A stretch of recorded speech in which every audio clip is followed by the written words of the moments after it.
Hi friends, பெண்களுக்கு ஷாப்பிங்னாலே பிடிக்கும். அதுவும் ஆன்லைன்ல ஷாப்பிங் பண்ண போறோம்னா நமக்கு பிடிச்சமான பொருட்கள் எல்லாம் ஆஃபரையும் பார்த்து கார்ட்லயும் போட்டு வச்சு அதுக்கான பட்ஜெட்டையும் ஒதுக்கி கரெக்ட் டைம்ல ஆர்டரும் போட்டு அது டெலிவரி ஆகும்போது அதை ஓபன் பண்ணி ஒன் பை ஒன்னா ஓபன் பண்ணி பார்க்கும்போது இருக்கிற எக்ஸைட்மெண்ட் கூடவே ஹாப்பினஸும் வேற லெவல்ல இருக்கும். இந்த வாட்டியும் நெஸ்டிஷியால இருந்து கொஞ்சம் திங்ஸ் ஆர்டர் பண்ணியிருந்தேன். கரெக்ட் டைம்ல டெலிவரி ஆச்சு. ஒன் பை பண்ணா ஓபன் பண்ண ஆரம்பிக்கேன். பிரேக்ஃபாஸ்ட், லஞ்ச், டின்னர்னு டிஃப்ரெண்ட் மெனுல குக் பண்ணதுக்கு தேவையான வெசல்ஸ் மட்டும் இல்லாம அதை சர்வ் பண்றதுக்கு பிளேட்டும் இருக்குது. ஒரு ஃபுட்டை ரெடி பண்ணி நாக்குக்கு விருந்தளிக்க முன்னாடி கண்ணுக்கு விருந்தளிக்கணும். சம்மர் டைம்ங்கிறதுனால ரெடி பண்ற ஜூஸையும் டெசர்ட்டையும் சர்வ் பண்றதுக்கு கியூட்டான கிளாஸ் செட். ஃப்ரிட்ஜ்ல லெஃப்ட் ஓவர் ஃபுட்டை விட ஃபுட்டை ரெடி பண்றதுக்கு தேவையான இன்கிரீடியன்ஸ் தான் அதிகமா இருக்கும். அது ஸ்டோர் பண்றதுக்கு யூஸ்ஃபுல்லா இருக்கிற மாதிரி கண்டெய்னர் செட்.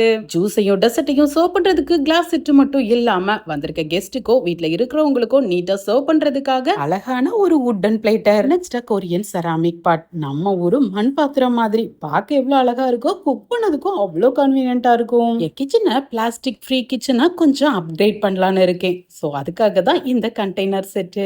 வாங்கின கண்டெய்னரை நல்லா கிளீன் பண்ணிட்டு துவரம்பருப்பு, கடலைப்பருப்பு, உருட்டுளுந்து, மல்லி, வத்தல்னு சொல்லி கிச்சன்ல இருக்க கிராசரிஸ் எல்லாம் ஸ்டோர் பண்ணிட்டு பார்க்க அவ்வளோ சூப்பரா இருக்கு. இப்போ சம்மர் ஹாலிடேஸ் ட்ரிப்புக்கு பிளான் பண்ணுவோம். அது மட்டும் இல்லாம ஃபேமிலி ஃபங்க்ஷனும் நிறைய இருக்கும். ரெண்டுக்கும் யூஸ் ஆகுற மாதிரி ஹேண்ட் பேக், டிராவல் பேக்கும் வாங்கியிருக்கேன். வாங்கின திங்ஸ் எல்லாம் ஓபன் பண்ணது மட்டும் இல்லாம அதுலயே இன்னைக்கான பிரேக்ஃபாஸ்ட்டையும் ரெடி பண்ணி பிள்ளைங்களுக்கும் சாப்பிட கொடுத்தேன். இதோட ஃபுல் டீடைலையும் லாங் வீடியோவா ஷேர் பண்ணியிருக்கேன். இதோட டிஸ்கிரிப்ஷன்ல லிங்க்கும் இருக்கு, செக் பண்ணி பாருங்க. நான் நாளைக்கு மீட் பண்றேன். பை.